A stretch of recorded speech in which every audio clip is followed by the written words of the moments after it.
नमस्कार, आप सभी का बहुत बहुत स्वागत है। मेरा नाम रोबिका लियाकत है।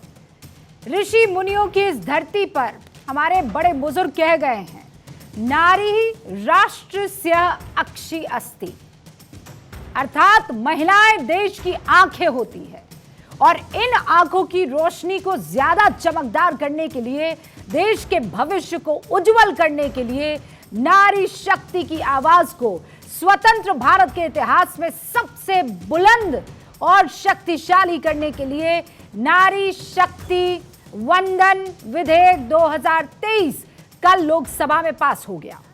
कल लोकसभा में बिल के पक्ष में 454 सांसदों ने अपना वोट डाला, यानी लगभग 2/3 बहुमत, और महिलाओं को आरक्षण का रास्ता खोल दिया।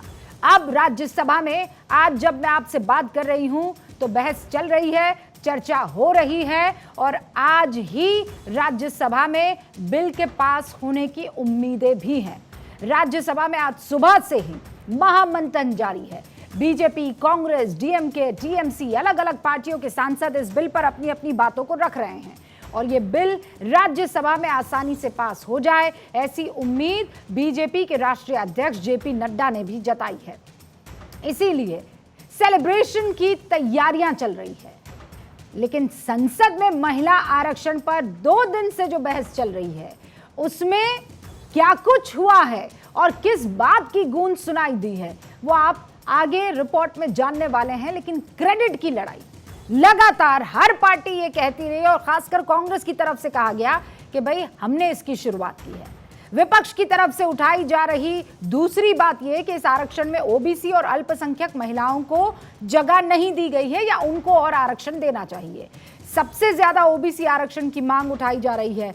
कल लोकसभा में राहुल गांधी समेत कई सांसदों ने ओबीसी का मुद्दा उठाया, जिसका अमित शाह ने जवाब भी दिया और आज एक बार फिर राज्यसभा में इसी ओबीसी का मुद्दा भारी दिख रहा है। टीएमसी इस बिल को बीजेपी का जुमला कह रही है, लेकिन ओबीसी और 2 सांसद जो आते हैं ओवैसी की पार्टी से, खुद ओवैसी और इम्तियाज जलील, उन्होंने क्यों वोट नहीं किया इस महिला आरक्षण बिल के फेवर में, ये सब आज जानना जरूरी है।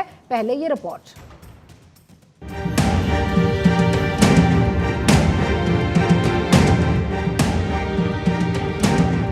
महिला सशक्तिकरण की दिशा में एक बढ़ता हुआ कदम है, दुनिया को भी दिशा दिखाने वाला कदम है।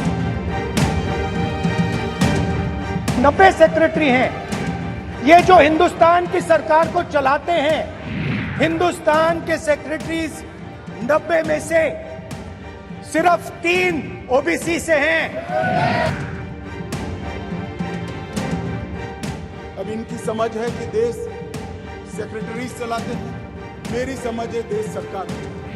भारतीय जनता पार्टी के संसद में 29%, 85 सांसद ओबीसी कैटेगरी के हैं। माननीय मंत्री भी 29 ओबीसी कैटेगरी के हैं।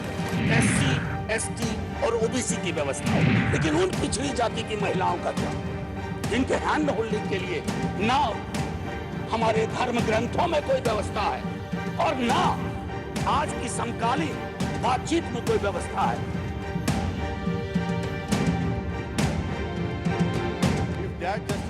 That is the justification. Why is that justification not being extended to the OBC women and to the Muslim women, sir? OBC और मुस्लिम रिजर्वेशन क्यों नहीं देते? संविधान में धर्म के आधार पर आरक्षण वर्जित है। ये नारी शक्ति वंदन पास करा के और एक जुमला तो नहीं बन जाएगा ना। मैं यहाँ स्पष्ट करना चाहता हूँ, भारतीय जनता पार्टी का इंटेंशन, हमारा उद्देश्य महिलाओं का सही मायने में सशक्तिकरण करने की।